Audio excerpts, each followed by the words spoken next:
Alright guys, so as you know, we like to debunk things on this video, on this channel, and at the moment we're going to have a look at Inside Gaming, because I've just watched a video and I'm triggered. But no, seriously, look, at the end of the day, I think there was a lot of inaccuracies, and there's a lot of points that they didn't mention, and I like to be the sort of person that sort of provides an objective look at Star Citizen while being a fan. I will also admit there are some things that we do obviously need to change or do need to fix. So I like to be non-partial, so let's just jump straight into it. And we're basically going to go through and watch this video and we're going to respond to it. So enjoy yourselves, have a great night. Hopefully it won't be too long, but let's see. Today's episode of Inside Gaming Daily is sponsored by Movement. You can shop Movement. Okay, let's not listen to their sponsors. Inside Gaming Daily for Monday! Topic for Monday. I love hearing Brian clap. What is with that scarf? Like, seriously, dude? But anyway. Over there, everyone's excited. Happy to be away from my family. Yeah, man, absolutely. Give it up for the Gars. There aren't too many certainties in this life, but one is that people will absolutely keep giving money to Star Citizen no matter what they do. Oh, thank goodness, something is continuing that's good and true. The infamous crowdfunding project that still hasn't released a full game in 7 years hit a new milestone. It has raised more. So let's talk about that. Release date for Star Citizen, right? They go on about it hasn't had a release date in 7 years. Okay, let's go through and let's give a similar game with not as a big scope, but as a same sort of genre as Star Citizen, right? So obviously the video that we're going to be talking about for that will obviously be Red Dead Redemption 2. Now there are some problems obviously going through and comparing these games. We'll get to that in a sec. But this is a okay example, so let's break it down. Red Dead Redemption 2 cost to make. Rockstar Games' parent company Take-Two Interactive are not going to tell me how much Red Dead Redemption 2 cost to make. The works of 7 years with a team as high as 1,000 developers. So, Red Dead Redemption with 1,000 developers off the bat took 7 years to make. Star Citizen, new IP. So it's not like we already had Star Citizen version 1, right? We had Star Citizen and that's it, right? Or you could probably argue maybe Freelancer and stuff, but none of that coding was brought over as far as I know. So here they are with Red Dead Redemption 2, a sequel to Red Dead Redemption. They already have the staff, they already have some of the assets, they already have the knowledge with the base, they already have some of the tech tools they need. Star Citizen, on the other hand, has to build all that, plus, you know, renovate offices, build offices, expand, and everything along the lines, right? So obviously, like I say, already we're starting to see there's a huge difference between the two projects. Also, Star Citizen's scope is a lot bigger than Red Dead Redemption. So keeping that in mind as well. But at the moment, Red Dead Redemption took 7 years to make.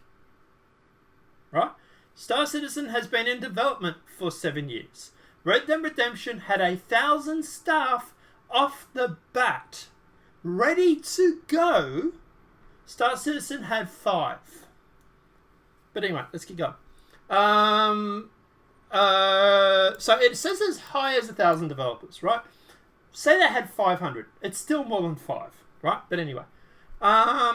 So it's the most expensive game of all time. Well, Star Citizen's going to beat you by that. But anyway, we're probably not going to find out what the budget was.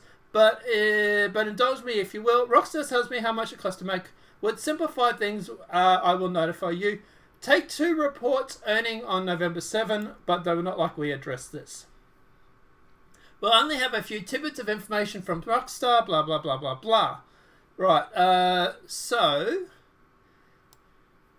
in reduction to response to them forcing employees to work, for example, they said they had 67,000 employee weeks this year, and only 20% of people had work, more than 60 hours in a week, only 0.4% of the time people worked, blah, blah, blah. The company had 4,200 employees across 17 studios, including Rockstar's people.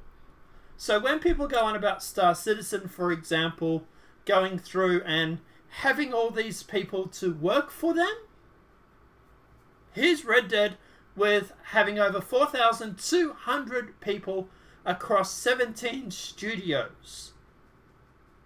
Star Citizen, at the moment, has 500 people across 5 studios. So, yeah.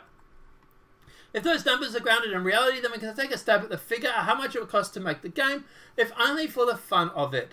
I think the results can be interactive, how much it costs, blah, blah, blah, blah, blah. First, let's try a little math. Let's convert the 67,000 employee weeks for maybe 11 months of a year to the number of employees worked on Red Dead Redemption 2 during 2018. So 67,000 divided by 52 weeks leaves us with 1,288 employee years worked on Red Dead Redemption during 2018. That sounds reasonably accurate, as Rockstar said it had doubled the size of its previous team and the number was over 1,000 people, so they had 500 or so to start with. Star Citizen had 5. After the first year, 150 people only. Even after the first year of running, Star Citizen has less people than Red Dead started with. After 7 years of running, Star Citizen is only just now got the number of people to make the same amount that Red Dead started with. This is an existing IP with existing numbers, existing knowledge, existing assets, existing knowledge when it comes to the coding base and everything like that. This is a sequel, mind you. Star Citizen doesn't have any of that. It's a new IP. New engine, new assets, everything, new tools, everything is having to start from fresh. Red Dead already has some of that information already. So, keep going down here. 6,442 employee years times 100,000 a year gives us a total development of 644.2 million across the 7 years it took to Red Dead Redemption. Right? That's the cost it made to build Red Dead Redemption. From what they can work out, was $644.2 million. Star Citizen at the moment has cost, with change, around $250 million. Now that there's some money left in the bank and everything like that, they have $45 million that they've left for investment, which is not included in that 250. But out of that backers money, roughly, I would say probably 80-90% of it is probably used and is probably gone through and probably being used on that project. Out of $250 million, I would be very surprised if CIG didn't have 20 million sitting in the bank, which is not a bad thing. You don't want a business to have a lot of money sitting in the bank account. You want them to be using that money to build the game that you want, right? This whole argument, oh, they only have $14 million left in the bank account. They have more in their bank account than I'll ever have in my lifetime. Sure, they have a lot more expenses and everything like that, but they're actually building the game, okay? Game development, yes, it's expensive. You don't want them sitting around with $50 million in the bank account, because everybody would then be complaining about the fact that they've got $50 million sitting in the account and they're not using it to build the game. It's kind of a catch-22 situation. So, so apparently they also then spent $300 million in marketing. So the total for Red Dead was $944.2 million. This is a sequel. This is a game that has existing assets. This is a game that has, for example, gone through and been able to reuse some of the information, knowledge, and engine, and everything like that from the previous Red Dead. Star Citizen is a new IP. New tools, new assets, new engine, everything is new. Red Dead has already had some of that development.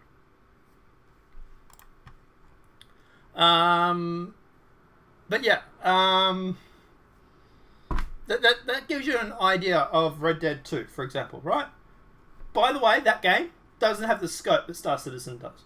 So next time people like Derek Smart, who I've been arguing with on Twitter, are sitting there going on about, oh, this spell cost $250 million to make. Yeah, and Red Dead costs $900 million. From what we can tell from here, from VB. So, yeah, well, let's keep going.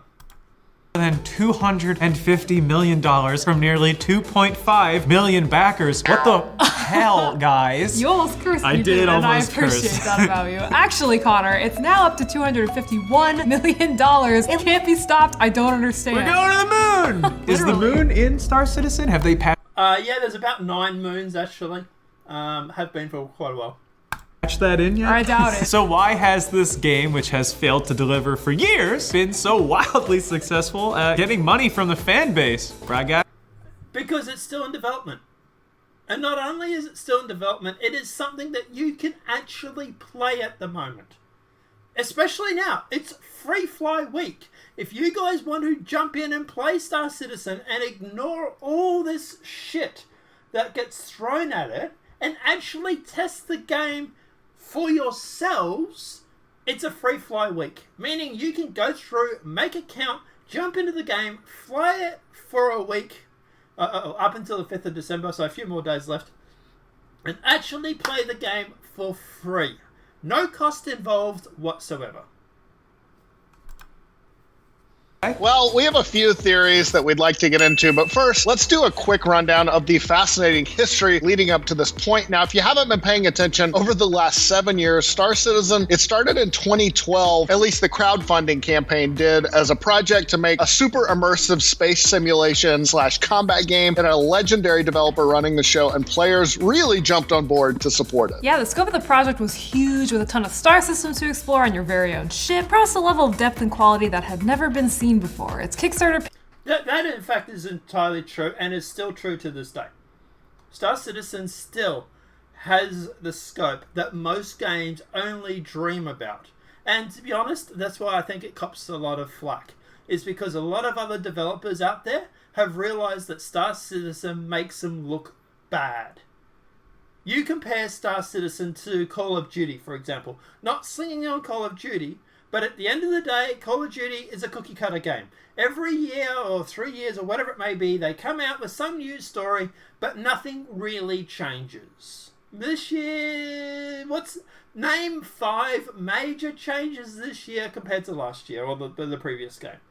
You know, there's a few extra things, but generally it's all the same sort of mechanics, which is okay, because obviously at the end of the day, if they're not broken, don't fix it, right? Well, that was the typical argument of the game industry. Chris has come along and he's saying, no, you are broken. You are the same game year after year after year. We want to change that, which is why I think he cops a lot of shit. Page said, Star Citizen is a destination, not a one-off story. It's a complete universe where any number of adventures can take place, allowing players to decide their own game experience. Shut up. That to me is more telling than anything. Oh, shut up. Oh, we don't want this. We don't want you to go through and to have a complex universe where a number of adventures can take place, allowing players to decide their own game experience. We don't want that because you're going to make us look bad. Promise that you could play as a smuggler, pirate, merchant, bounty hunter, or enlist as a pilot protecting the borders from outside threats. Dude, shut the up! Yeah, shit, dude, shut the fuck up! You're making us look bad! You know, pretty much, right? Oh, no. Finally, I can be a drug dealer in a video game too, not just in college. Just kidding. I was not that cool. You are a nerd for sure, I feel it. Oh, yeah. Well, nerds deal drugs now, Brian. Finally, I can fully escape into a video game forever. Yeah, it was kinda No Man's Sky before No Man's Sky was a thing. Players loved the idea of a PC-based space exploration game, and it was headed by a legendary name in the industry. Chris Roberts, the man behind Wing Commander, famously 2 first names. He's British. I feel like that made people trust him more. Oh, absolutely. Yeah. I trust any person with a British accent. Well, that's how Brexit happened. He doesn't have a British accent. I don't know about you guys, but I don't think... let's have a look at Chris Roberts' interview. Like, I don't detect Chris having... here's an interview from 11 months ago, okay? Hello. No, sorry, that's... I actually haven't seen this episode, actually. So, interesting. Something I've missed on Star Citizen. I'll be surprised. Interviews Chris Roberts. Okay, here we go. This is Nita. Oh my god, it's a freaking ad. Sorry guys, ads. YouTube now. Alright, so here we go, here's Chris Roberts. Let's listen. Of that. So it's too early to say. I mean, right now we have a Javelin that a little bit of an accent, maybe? I don't connecting know. What do you between guys locations, potentially either between flying them or, you know, you would take a monorail. He sounds more American to me than he does English. But I don't know. Let me know what you think in the comment section below. Boris Johnson's like, we're going to secede. And they're like... Also, this was the height of the crowdfunding craze and people were backing all kinds of games, but Star Citizen was, to say the least, in a league of its own. Brad guy? Good throw. I was Googling Chris Roberts. Apparently he's an American, but he grew up in Manchester, England, so I was actually right. So, yeah. He wasn't even born in England, so I don't know. I don't know if that really allows people to back him, but I think it's kind of a moot point anyway. So wait, he has an accent. He's like one of those people who goes to study abroad for a semester and come back with an accent. Yes, in Barcelona. We crunched the latest numbers from the game site. On average, according to my math, which is always accurate, the backers gave over 100... So, backers gave over $102 each to Star Citizen. That's an average, right? That's using roughly, obviously, total income plus, obviously, total number of users. Now, if you want to debate that, sure. But let's just use that for a base. $102 each to Star Citizen for each average backer, which is what they've said in the past.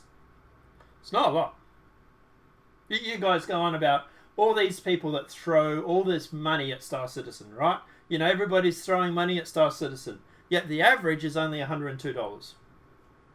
Like, I don't know what it is in the US to buy a brand new AAA game when it comes out, but in Australia, it's around $100. Now, obviously, the $102 is US. It's about $120 or whatever. So, for $120 average backer, you're getting a game that has far more scope than any other game possibly to relaunch.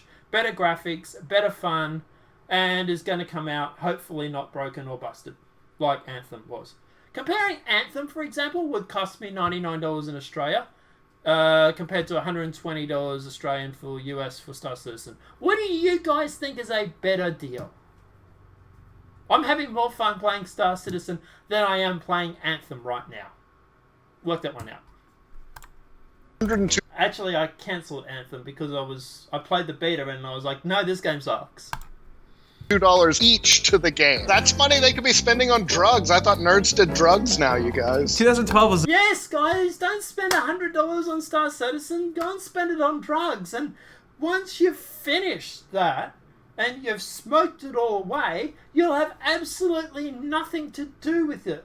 You won't have anything left over. You won't have anything to show for that $100 that you spent on drugs. Instead, you will have memories or so. Where if you spend $100 on Star Citizen, you can use the ship that you play over and over and over and over and over, and you can use as much as you want. What do you think is a better deal? And it's ironic that the same people here, for example, who are probably going upset about people throwing $100 towards Star Citizen are probably the same people that will go out drinking on a nightly basis or a weekly basis or whatever it may be and have probably spent more than $100 over the past 7 years on alcohol.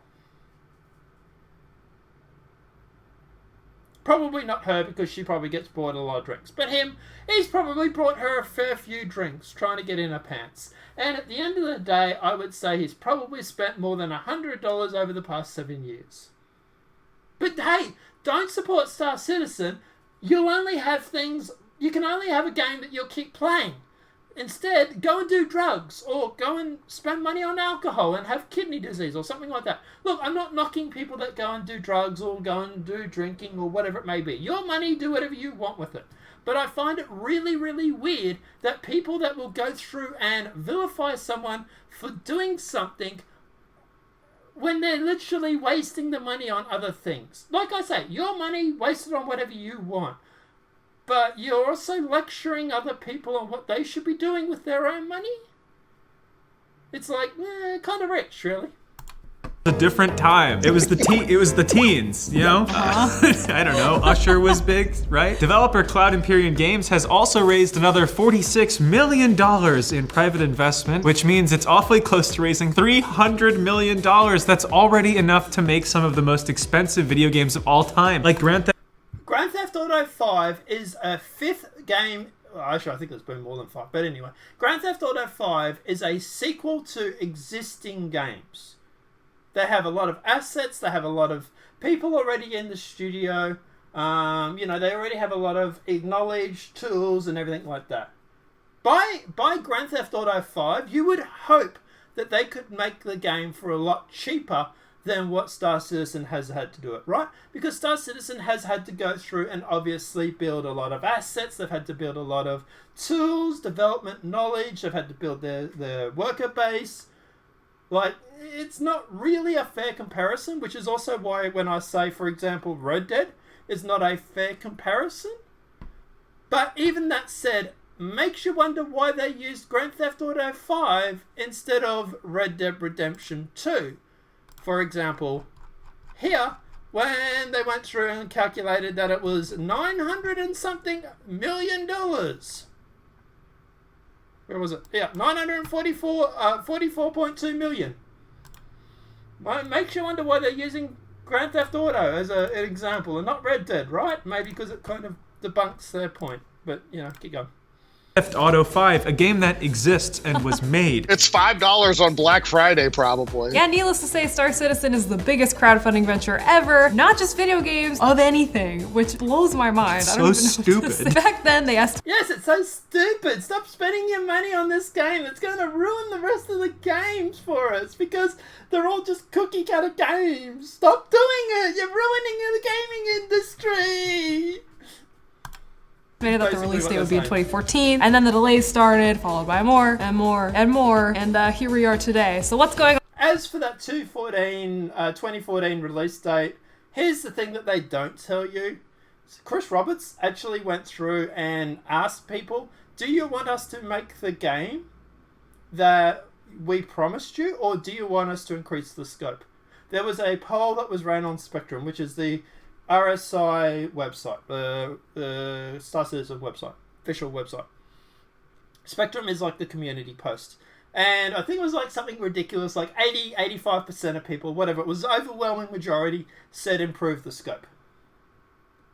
So when they turn around and say, it was supposed to be developed in 2014, that was version 1 of Star Citizen. That's not what Star Citizen has become. And the reason it's not that is because the fans wanted it to be not that. When you're literally vilifying the fans for saying, no, we want you to make the best damn space game ever. And then Chris is like, okay, well, I'm going to make the best game.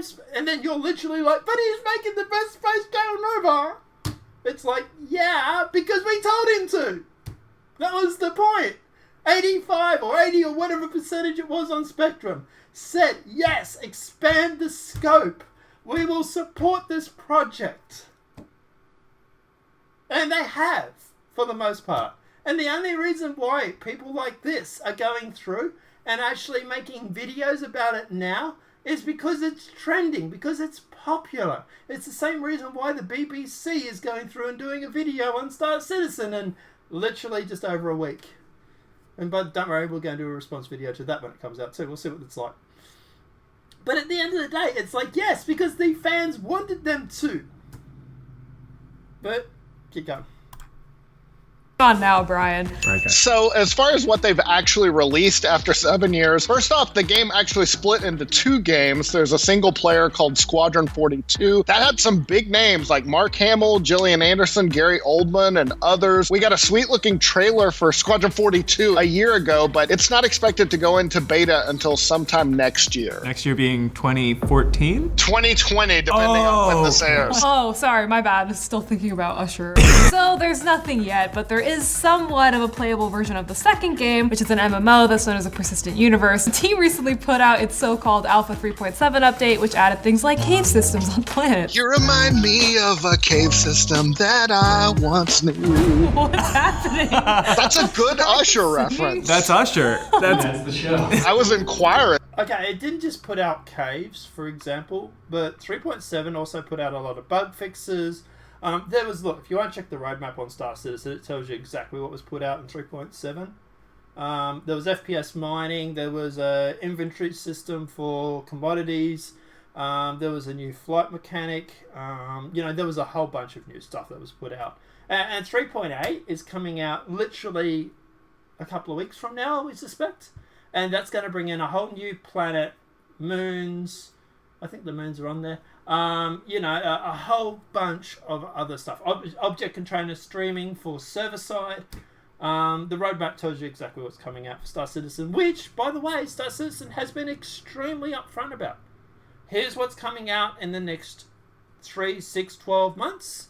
And after CitizenCon has now been wrapped up, we're expecting this week's roadmap to go all the way up to 4.1, maybe 4.2, depending on where the points go. But they'll let you know for the next year. And I'm fully expecting them to go through and update the roadmap on Friday. In high school, so I was real cool. I was in choir too, but I'm not gonna brag about that. Intersection leader. I got the solo in Mr. Blue Sky, but went on a field trip and missed the concert. If you're wondering, 3.8 of the alpha is due out sometime in the 4th quarter of 2019. And according to the company's own roadmap, it'll still be an alpha by the end of 2020. End of 2020, you mean quarter 2 of 2020? Right? I would agree with, yes, it's still going to be, for example, in development up until that. Yes, I would agree that, yes. But you said it's the end of 2020, and it literally says quarter 2020. Quarter 2. Good. Yeah, the Persistent Universe game still has no release date, and some have wondered if it'll ever come out. Why would they wonder that, Brian? So people have wondered something was wrong for a while, and then in May of this year, Forbes published an explosive expose on the game. Explosive diarrhea. The article basically spent half the time talking about Chris and Sandy's personal life than it did talking about the actual game development. And they left a lot of stuff out of that article. For example, they talked about Sandy getting a restraining order put against her by Chris's ex-wife at the time, or Chris's wife at the time, whatever it was. But what they don't tell you was that court order was thrown out of court. Like, the grounds for that restraining order were so flimsy, they literally threw that court case out. So, work that one out. Game's development, and it was a mess, kind of like we all figured. People who worked on the game said that it suffered from massive feature creep and that Chris Roberts basically had lost control of everything. Fourth report. Oh my god, people that used to work on the project that got fired are now bad-mouthing the project. How are they ever going to survive? That at the end of 2017, Roberts had just $14 million in the bank, although he has since raised more. A paltry $14 million, but here's the crazy part. People are still giving money to Star Citizen. Like, a lot of it. A lot of it. That's like people still donating to Coney 2012. Same year, right? Yeah, you're right. No, Coney, Usher. We've split it into 2 different projects. There's Find Coney and Seek Coney. I just refreshed the page. 500 more backers have given to it since I wrote this story a few hours ago. Guys, please. Yes, guys, please stop. Please, you're making us look bad. We claimed this project was going to be dead years ago, and oh my god, the project is still going. You're making us look really, really bad. Please stop. Also, you're making our friends in the gaming industry look really, really bad. EA is not going to be able to sell the same Madden year after year after year. Think of Battlefield or Call of Duty. They're not going to be able to sell you the same cookie cutter game. Please stop for our friends and the publisher's sake. Right, that's what she really means. Please stop. Here we go. Checkbook's out, fam. $1. That's actually $3. November was actually its best month yet, with more than 9.6 million bucks raised. A lot of those donations came during the lead up to the Fan Citizen Con at the end of the month, where they announced a new planet, awesome, and a new multiplayer mode for Star Citizen's FPS game Star Marines. There was a lot more that was mentioned at Citizen Con than just that. Like, yeah. Like, really, really insanely a lot more than that. Like, a whole new weather system, room weather system was announced. By the way, guys, if you haven't checked out CitizenCon's 2 videos, the first and the last video, because it was split up, the demo was split up over 2 days, really worthwhile checking it out. Oh, by the way, they also mentioned jump points and a new system and everything, you know. But hey, you know, don't let the facts ruin your argument here, whatever, right? I mean, sounds like a fake game that Drake and/or Josh would play. I almost got the high level in Star Marine! Drake, Megan! You So the big question is here, why? Why do people keep giving money to Star Citizen? Well, we're gonna get right into that conundrum right after we talk about our sponsor for today, Movement. Would you... No, we're not.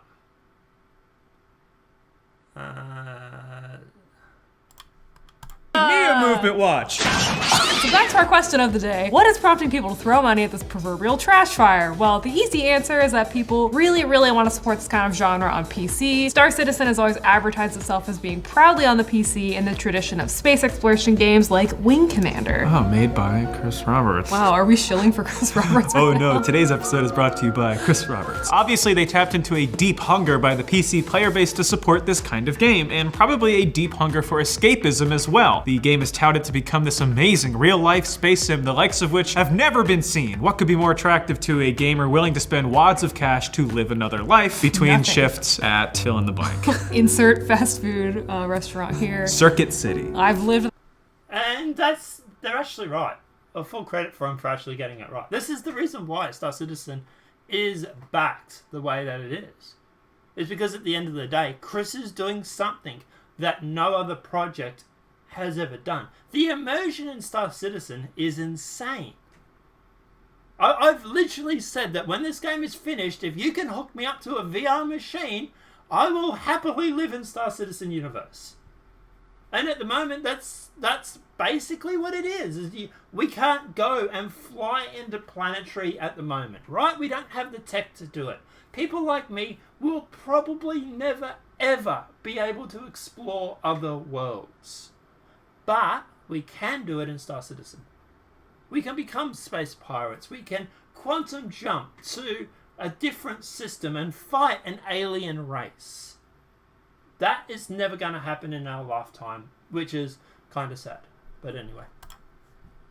That life, I know how it feels. You do not want to be in the world anymore. What else is going on with Roberts, Brian? Yeah, I mean, he is a legendary name in the video game industry, and the fact that he was attached to the project and heading it up gave it instant credibility. He's known for, like we said, creating Wing Commander. That was very successful, but that whole genre had been dormant for years on PC. Star Citizen promised to bring it back in a big way. That's just a ton of it. It was his pedigree. It was the genre of game. People are like, he's made a game before. What could go wrong? Turns out everything.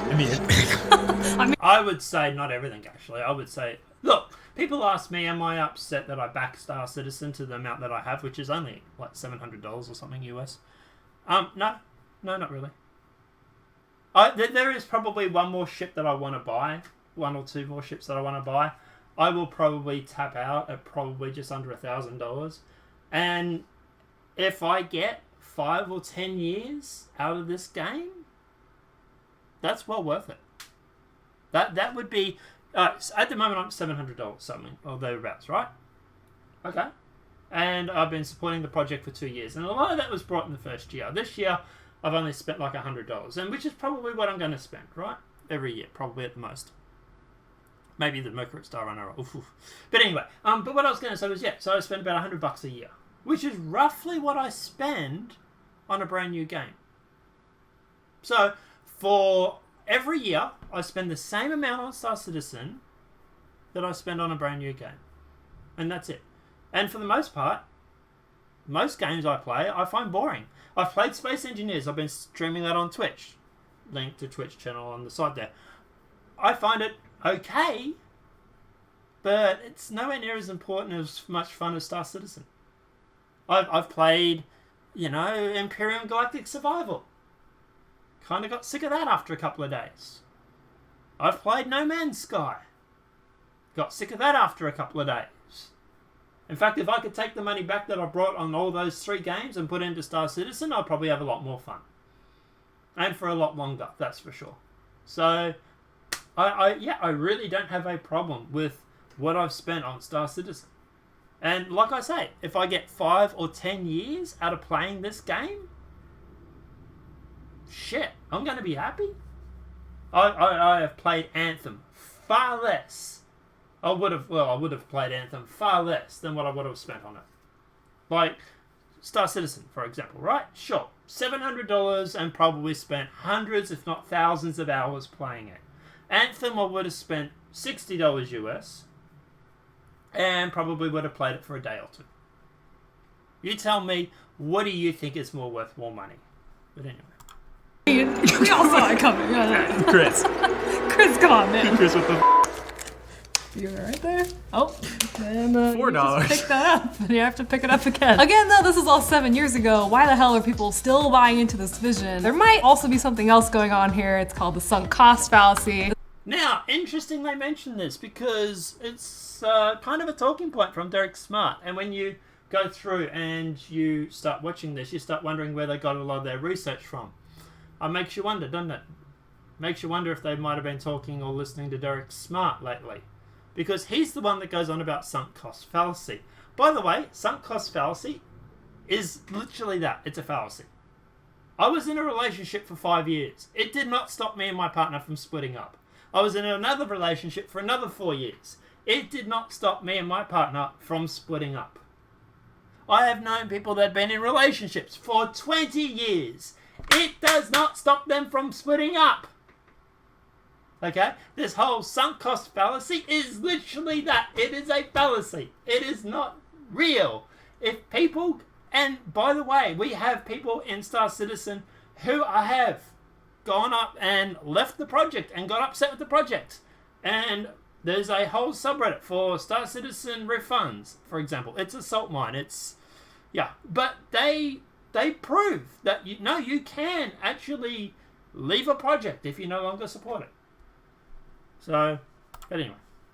This is what happens when you make decisions about the future and those decisions are influenced by previous costs. Yeah, a classic example is if you've ever stayed in a relationship because you've already been with this person for a long time. Basically, the longer you've been together, the harder it is to break up. In the case of Star Citizen, longtime donors might not want to quit now because they've already invested so much into the project, and do you really want to introduce a new crowdfunded game to your parents this holiday? No, absolutely not. This is all I've got. I've just been thinking. And that part is actually probably accurate. For example, people want me to get in and play this DGS or this flight simulator, and I'm like, no, I've already got a game that I spend a lot of money on. Well, not a lot, but enough money on. Star Citizen. I've already have a mistress with access to my wallet. I'm not having another. So that part's probably true. If you back one, you probably won't want to keep backing another one. So if you keep putting money into the first one, it's like, no, I want to keep supporting this. But, at the end of the day, there is a point where if Star Citizen takes too long, 15 years or 10 years or whatever, if we still do not have a playable game, then I might get upset with the project. But at the moment, what I'm playing in 3.7, it's fun. It really is fun. And I'm sort of taking a bit of a break from it at the moment because I'm about to play the shit out of 3.8. But yeah. Thinking about the girl in 5th grade who broke up with me after one day of going together. So she didn't have a lot of sunk costs in old BG. That's pretty long for a 5th grade relationship. Was she hot? She had glasses and frizzy hair, so not a super catch, I'm gonna be honest. Oh my god, it was Connor. Oh my god. Cloud Imperium is continuing to go after those big donors. Last year they announced a ship pack, which includes every ship in the game, as well as a bunch of cosmetics and extras for the low price of $27,000. Now, just on that, what they don't mention here, that was actually requested by the fan base. This was not something that Chris went through and brought out on his own. This is not something that CIG brought out on their own. This was something that was specifically petitioned or asked for from the backers to CIG to bring out. It was people that turned around and said, we want to support this project. We want to go through and to support this project, and these are normally it's a very small percentage of people. We want to be able to support this project. Can we buy every ship that you support, that you brought out? And CIG was like, okay, yeah, well, we can bring out this Legatus pack, and it's $27,000, and you can buy it if you want. And then everybody, well, the people that were interested were like, yeah, I'll take it. So at the end of the day, this was not something that CIG wanted to bring out, or not, I don't know if they wanted to bring it out, but this is not something that CIG brought out on their own. This was something that was specifically asked for by the backers. For example, if I go to Woolworths, for example, and I say to them, I want to buy 20 boxes of Coke, they will get it in for me. Doesn't necessarily mean that they went through and they sell 20 boxes of Coke at one time. My God, dude. Uh-oh. Stop. Oh, and Cloud Imperium only made it available to people who already spent $1,000 on the game, calling it... Yeah, because at the end of the day, people that spent, $100 or $50 or whatever on the game probably won't want to buy it. And by the way, those packs... they're available to anyone over $1,000, but it's not just the Legatus pack, it's any pack, right? So for example, like me, I can't access any of the packs that are like the Explorer pack. I can't access it because at the end of the day I haven't spent that $1,000. Now obviously the Explorer pack is like $1,000, right? So the whole idea is once you've got to that mark, you've probably spent enough money where you could go through and you could buy these packs for the same price and get a better deal. That's what it is. Like these Explorer packs, right? They have a list of ships that are in the Explorer packs, and most people that have bought these Explorer packs have gone through and spent $1,000 in game buying different ships. So CIG is like, hey, here's a pack, $1,000. You'll probably end up saving a couple of $100, and it's probably already every ship that you brought. But anyway.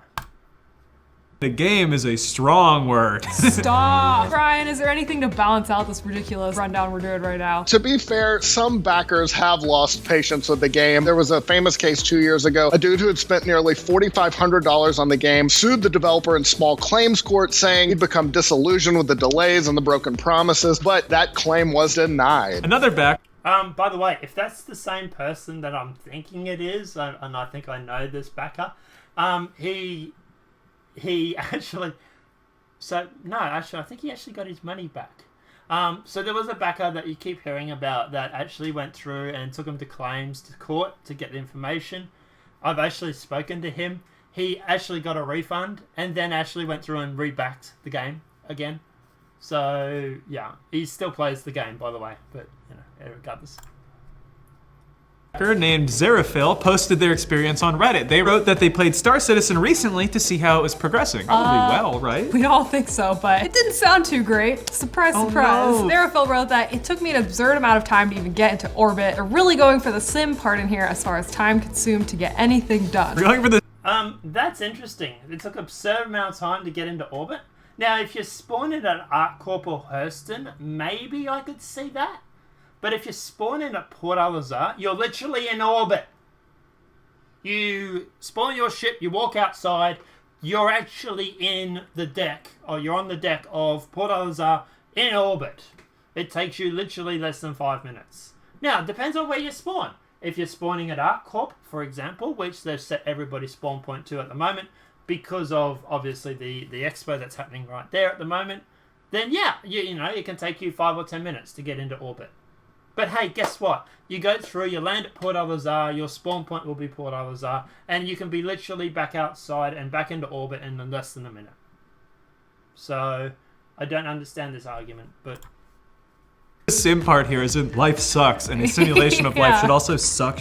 Especially in space. It's boring and expensive, just like the real space. While checking out a city, Zeraphil saw NPCs phasing into walls. That's awesome. Cool! That's The really floor cool. and each other. Meanwhile, all had the same look into the distance that said, "Kill me." That's the 1,000 light year features. stare. That's worth $1 million.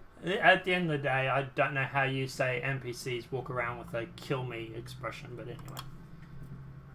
Easily. They had backed the game. Zeraphil concluded, I want the game to succeed, but now I don't think I would even want to play it. I'm at a state in my life where it just not bring me satisfaction. It's such a downer. Some said they have gotten their money's worth. One user, Wyeth, wrote that they'd spent a total of $60 in the game, and they played a total of 200 hours over the years, so for them, they said it was totally worth it. Yeah, I mean, $60 is a normal amount to Yeah, spend that's a on a video game. They wrote Star Citizen is part Arma, part Euro Trucker, and part walking simulator, with a gorgeous presentation. Nothing else scratches the itch of immersing myself in a sci-fi universe. The game isn't perfect, and I wouldn't let Chris Roberts set my clock for fear of always being late. That's weird. But SC occupies a niche that keeps sucking me back in. Yeah, well, some have accused Star Citizen of being a scam. It might be more accurate to call it a project that has suffered from a massive amount of feature creep. As the money rolled in, the dev team started adding more and more features and even separate games, as we said earlier. So while they are making progress, it's just very, very slow. Meanwhile, the game subreddit has 173,000 members who are still defenders. We found a recent clip of a huge battle involving a giant ship called a Hammerhead that was fighting off an assault from other ships, and it did look cool. You know what? I'm sold. I'll take that Hammerhead for $1 million.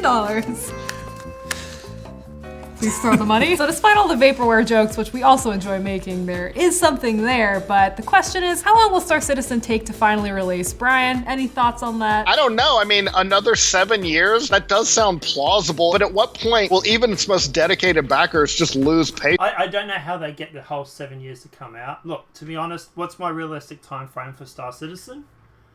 I would say probably another year for server-side meshing. We will get probably persistence within the next year. We will probably get some basic server-side meshing after, so that'll be static, and then probably dynamic the year after that. I would say for a full MMO with probably 5 to 10 star systems, flushed out sort of economy and stuff like that, probably next 2 to 3 years. Do I think they're still going to be adding planets and everything like that after 5 years? Probably. But here's the thing. They don't need to... That's not the game, right? The base of the game is the MMO. The base of the game is putting in the... what they call a minimum viable product. To me, a minimum viable product is, for example, Star Citizen, MMO, server-side meshing, object container streaming, which we're getting obviously now, and persistence, and a few star systems. And then obviously after that, they can then just go through and obviously keep going through and adding more and more systems. At the end of the day, you don't want it to launch with the 100 systems anyway, because everybody would just be too spread out. You want them to be able to explore new places. So I would say minimum viable product, server-side meshing, object container streaming, persistence, probably 5 to 10 systems with their moons, which is going to be a huge play field anyway. So, you know, obviously you want things like salvage and all that sort of stuff. You want exploration, you want wormholes, which they've shown off at CitizenCon today. Well, actually this week, sorry, last week, whatever, which looked impressive, and stuff like that. But yeah, that's the minimum viable product. And then after that is released, then obviously they can just pump out new systems every 3, 6, 12, whatever months it may be. And keep expanding and expanding, similar to what Elite Dangerous is doing right now. And that would be my minimum viable product. A soft launch.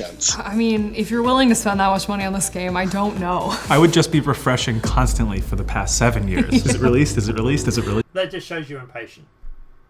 And that also just shows that you don't know how long it takes to make any sort of game. Like I said, you know, Red Dead, here, 7 years. You know, with 500 employees to start with, at least. Please, God, please. I spent so much money on this, I'm in debt. I wonder if any of the backers are dead. But if these fundraising numbers are any proof, it's still got a dedicated audience that are committed to seeing this through. And see it through they will. God bless them. Why? F***ing stop! To their credit, if you go to their YouTube page, they have a ton of videos with behind-the-scenes guys who are talking about what's going on and what they're working on. And I'm like, that's great. You're communicating with these people. But the fact that they keep making ships to sell to people feels a little... it feels a little weird. Anyway. My name's Adam. So that was their video. And this was my response to it. Look, at the end of the day... Sorry, this video is going for almost an hour. I do make long-form content, you know, Reddit, eat your heart out. But yeah, at the end of the day, look, as for Star Citizen, I just want people to give it an honest opinion and not do these hit campaigns just for views. My argument has always been, if you want to talk about Star Citizen and the negative side of things, approach it from a non-partisan point of view. And at the end of the day, a lot of people that make these sort of videos don't do that, which is where I kind of get upset. Look, does Star Citizen have some problems with development creep or taking too long to come out or whatever it may be? You can have that argument, sure. But at the end of the day, there's also a lot of good stuff that they don't talk about, like how amazing the game looks like. Like here,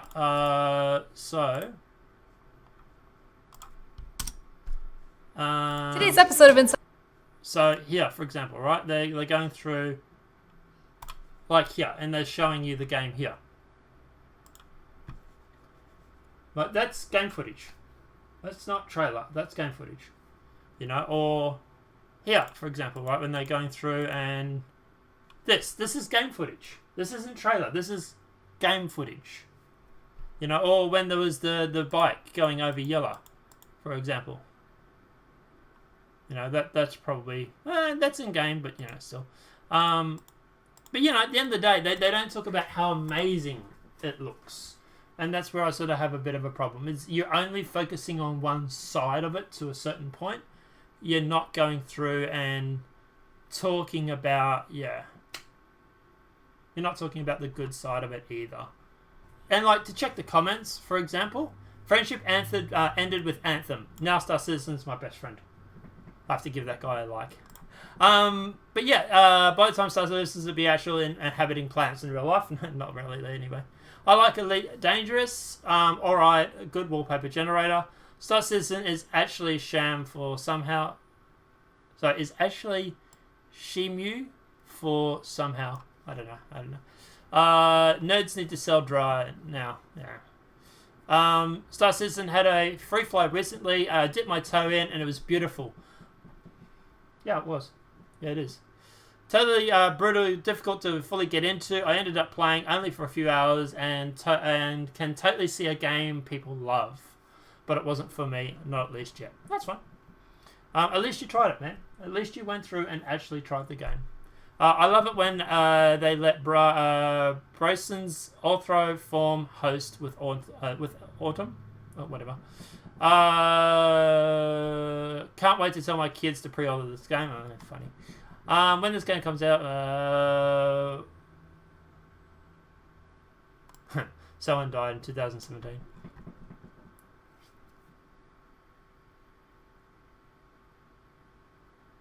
Yeah. So look, there's some negative comments and there's some positive comments in here. So, yeah. But anyway, because let me know your thoughts are in the comment section below. If this video has been helpful, please smack that like button. If you're new to the channel, welcome and subscribe. Apart from that, guys, we'll see you in the next demonetized video from YouTube. Have a great day and enjoy.